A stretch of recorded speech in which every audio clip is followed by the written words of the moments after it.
a Georgia police sergeant who has served on the force for 20 years, was shocked when detectives informed her that she was under investigation. Incredibly, she would soon be out of a job, all because of one man's complaint about the display in her front yard. Before we continue, please take some time to subscribe to Dailydose, like, and share this video with your friends. As a 20-year veteran of the force, Sergeant Sylvia Browning Cottress dedicated her life to serving the citizens of Atlanta, Georgia. Typically, her job consisted of putting away bad guys and making her community a safer place for law-abiding residents. Unfortunately, she found herself on the wrong side of an investigation.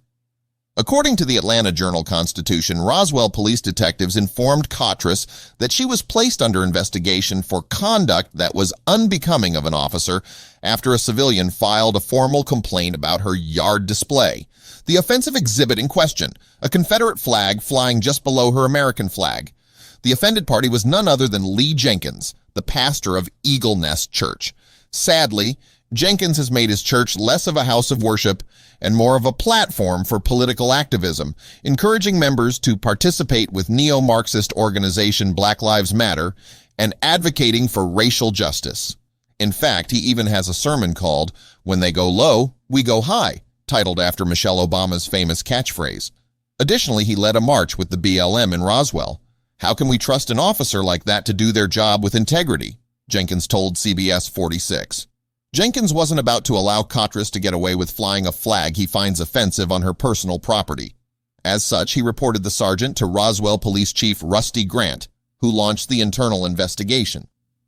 Just 4 days later, Cottress was fired from her position, but maintains that she has never seen the flag as a symbol of hate. "If I knew it offended someone, my friends, my family, I wouldn't do it," Cottress told the AJC. Police officers have to adjust a lot of things in our lives, and for 20 years, my whole life has been about making change and being held to a higher standard. We take an oath to help and protect people, so we can't have a private life that's really bad. Cottress claims that she didn't realize the flag had become such a point of contention across the nation. She explained that she avoids watching the news because we live it in the day and don't want to see it again at night. For her, it's about her Southern heritage and the fact that the flag was given to her by her late husband. Cottress explained that the flag was part of her history, part of the South, part of history involving the Civil War. She denied having negative feelings regarding the flag, according to the report. "I was shocked at her obliviousness regarding the Confederate flag," Pastor Lee Jenkins of Eagles Nest Church said. Jenkins lauded the chief's decision to fire Cottress after 20 years of service. The pastor claimed that he merely wants a dialogue and to listen to each other. However, he offered no such discussion to Cottress when he reported her for misconduct. "I appreciate the chief maintaining a high level of professional and ethical standards in the police force, and whatever decision he makes I support because I know he's trying to do the right thing," Jenkins said. "So I believe one of the answers is dialogue, and maybe if we could come to the table, listen to each other, we can see unity, and maybe we'll see the dial move just a little bit." Despite getting fired, Cottress's main goal is to continue serving her community. Putting aside her grievance, she explained that she'd like to meet with the pastor and his predominantly black congregation to repair the relationship with law enforcement. "If it offends the church, we want to work with them," Cottress said. "That's what we're all striving for, is peace and unity." People are so determined to justify their victimhood mentality that they go ghost hunting for a racist around every corner. When they don't find actual evidence of real racism, they create it for themselves. Cottress is most likely not racist, and her community isn't better off with her removed from the police force. However, instead of opening up a dialogue, as Jenkins claims, and trying to understand why each of them has a different view of the flag, he sought to punish the dissenter. Unfortunately, Pastor Jenkins must bolster the freedom fighter persona he's made for himself, and Cottress was nothing more than a sacrificial lamb to pad his activism. The situation involving Sergeant Sylvia Browning Cottress and Pastor Lee Jenkins is a complex and contentious one that touches on deep-seated issues of heritage, race, and the role of symbols in society. The Confederate flag, long a subject of intense debate, is seen by many as a symbol of Southern pride and heritage. For others, it is an emblem of racial oppression and a painful reminder of a history marked by slavery and segregation. Cottress, in her defense, has consistently maintained that her display of the Confederate flag was not meant to offend or hurt anyone. She views it as part of her personal history and heritage. particularly because it was a gift from her late husband. This perspective highlights a common sentiment among some individuals in the southern United States, where the flag is often seen as a representation of regional pride rather than a statement of racial animus. On the other hand, Pastor Lee Jenkins and many others perceive the Confederate flag as an overt symbol of racism and a relic of a past that sought to dehumanize and oppress African Americans. Jenkins's actions in reporting Cotras were driven by this belief and his desire to ensure that those tasked with upholding the law are sensitive to the symbols they display and the messages those symbols convey to the community.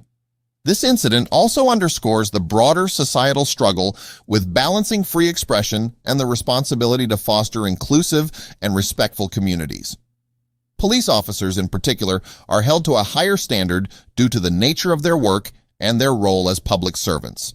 The expectation is that they will conduct themselves in a manner that promotes trust and respect among all community members. Cotras's firing raises questions about the fairness of the disciplinary process and whether her dismissal was a proportionate response to the situation. It brings to light the challenges faced by law enforcement agencies in managing internal standards while navigating the complex landscape of public opinion and community relations. Furthermore, this case exemplifies the tension between personal freedoms and professional responsibilities. While Cotras has the right to express herself in her heritage, her position as a police sergeant carries with it the duty to maintain public confidence and demonstrate impartiality. The display of a symbol that is widely regarded as divisive and offensive can undermine this confidence and call into question an officer's ability to serve all members of the community equally.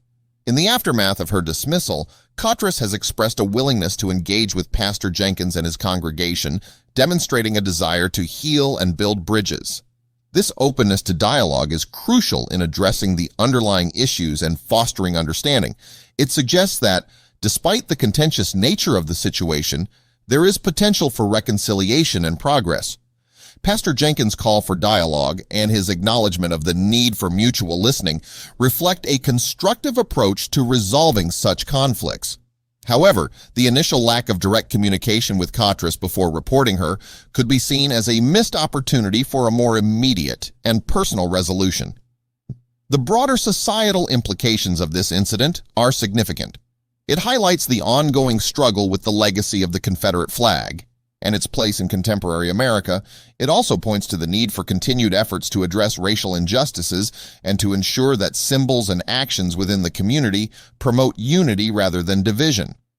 Ultimately, the story of Sergeant Sylvia Browning, Cotras, and Pastor Lee Jenkins serves as a reminder of the complexities of navigating personal beliefs and professional duties in a diverse society. It underscores the importance of empathy, dialogue, and a willingness to understand different perspectives in the pursuit of a more inclusive and respectful community.